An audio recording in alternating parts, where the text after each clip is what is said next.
पिछले वीडियो में जो पढ़ाया गया था वो संख्याओं के बारे में पढ़ाया गया था। प्राकृतिक संख्या, पूर्ण संख्या, सम संख्या, विषम संख्या, भाज्य संख्या ये सब पढ़ाया गया था। उसी पर आधारित जो इसमें प्रश्न बनते हैं आज इस वीडियो में वो लेकर आया हूँ।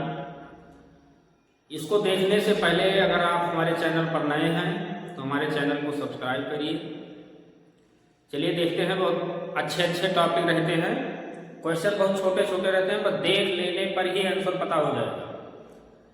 कुछ सवाल टीटी पेपर में ऐसे आते हैं कि तुरंत 2 सेकंड में लग जाएंगे। कुछ सवाल जब आगे बढ़ेंगे धीरे धीरे, पहले जो सरल था उसी से शुरू किए हैं, धीरे धीरे जब कठिन आएगा तो कठिन में थोड़ा समय लगता है, तो इधर जो समय बचा रहेगा वो कठिन में प्रयोग हो जाएगा। जैसे 1 मिनट का एक सवाल रहता है, अब ये हो गया 2 सेकंड में, ये हो गया 3 सेकंड में, 4, तो इधर समय बच जाएगा। इधर जो समय बचेगा बाद में जो कठिन क्वेश्चन होंगे उसमें समय ज़्यादा देना पड़ेगा। तो आइए देखते हैं। निम्न में प्राकृतिक संख्या नहीं है। क्वेश्चन को पढ़ने के अनुसार तुरंत समझना पड़ेगा। निम्न में प्राकृतिक संख्या नहीं है कहता है, निगेटिव कहता है और नहीं है। कहता है निम्न में प्राकृतिक संख्या नहीं है। अब तुरंत हमारे दिमाग में आ जाना चाहिए कि प्राकृतिक संख्या शुरू कहाँ से होती है? 1 से। 1 2 3 4 5।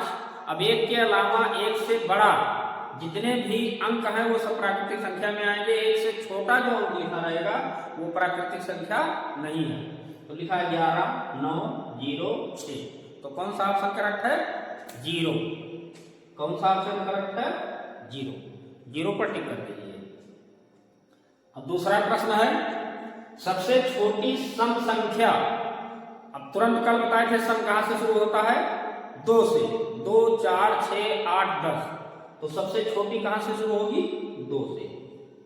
2 आ जाएगा इसका आंसर। तीसरा है सबसे छोटी अभाज्य संख्या। अभाज्य संख्या कहां से शुरू होगी? 2 3 5 7 11 13। तो सबसे छोटी कहां से शुरू होगी? 2 से। 2 करेक्ट आंसर हो गया। निम्न में पूर्ण वर्ग संख्या नहीं है। कल पूर्ण वर्ग बताए थे। पूर्ण वर्ग होता क्या है? जैसे 25 का वर्गमूल निकल आया 5, या इसके बाद 36 का निकल आया 6, 64 वर्ग। कुछ तो जबानी याद ही करना पड़ेगा। जैसे 1 का वर्ग 1, 2 का 4, 3 का 9, 4 का 16, 5 का 25, 6 का 36, 7 का 49, 8 का 64।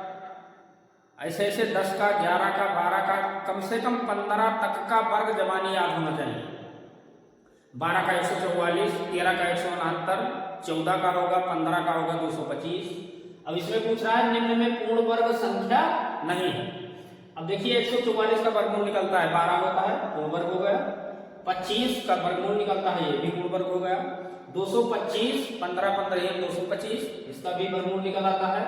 200 का वर्गमूल नहीं निकलेगा। 200 का आएगा जब काटेंगे तो 10 गुणे 2, तो 2 का जोड़ा नहीं बनेगा, इसलिए ये ऑप्शन हो गया करेक्ट। अगला है 5वां सवाल। निम्न में विषम संख्या है। सम और विषम कल पढ़ाए थे। सम संख्या 2 से स्टार्ट होती है। जब बड़ी संख्या दिया रहेगा तो केवल इकाई का अंक देखिए।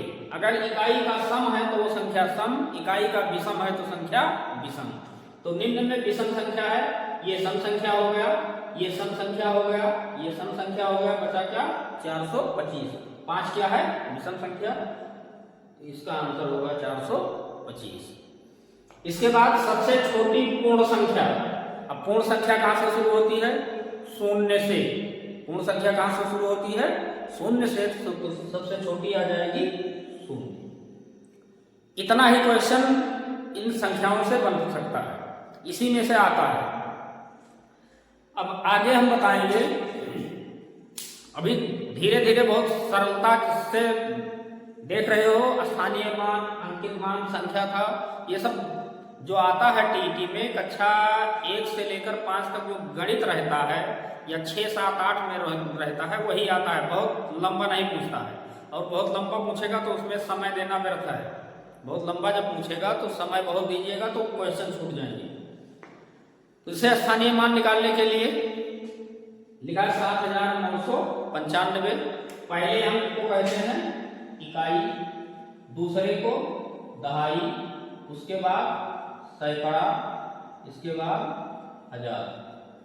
इकाई का अर्थ है, दहाई का अर्थ 10, सैकड़ा होता है 100 और हजार तो 1000 होता ही है।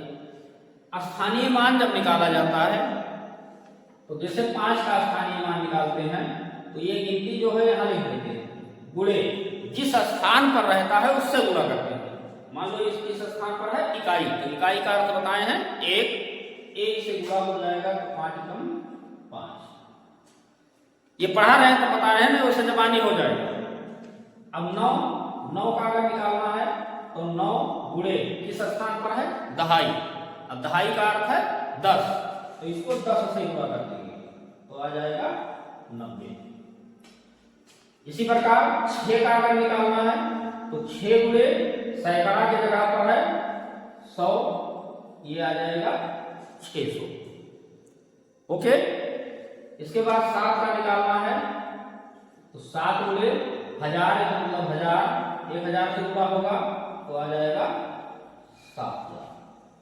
ये हो गया स्थानीय मान, चाहे जितना रहेगा, 1000 के बाद 10,000, लाख, 10 लाख, लेकिन बहुत बड़ा नहीं पूछता है, बहुत बड़ा नहीं पूछता है। ये हो गया स्थानीय मान निकालने का तरीका। अब अंकित मान देखिए, जैसे लिखा है 7695 में 9 का अंकित मान क्या करो, 9 का अंकित मान। अंकित मान का अर्थ है जिसका पूछेगा वही होता है। मान लीजिए 7 का पूछा गया तो 7 होगा, 6 का पूछा गया तो 6 होगा, 9 का पूछा गया तो 9 होगा, 5 का पूछा गया तो 5 होगा। अब 9 का अंकित मान पूछ रहा है तो अंकित मान हो गया इसका।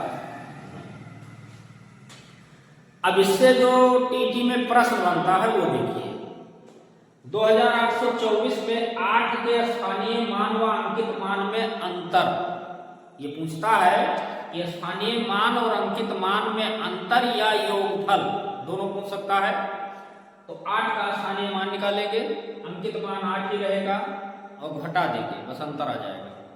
तो 2824, 8 का स्थानीय मान किस जगह पर है, इकाई, दहाई, सैकड़ा, इसका मतलब 100 से गुणा आ जाएगा 800। और 8 का अंकित मान कितना होगा, अंकित मान होगा 8। अंतर ज्ञात करना है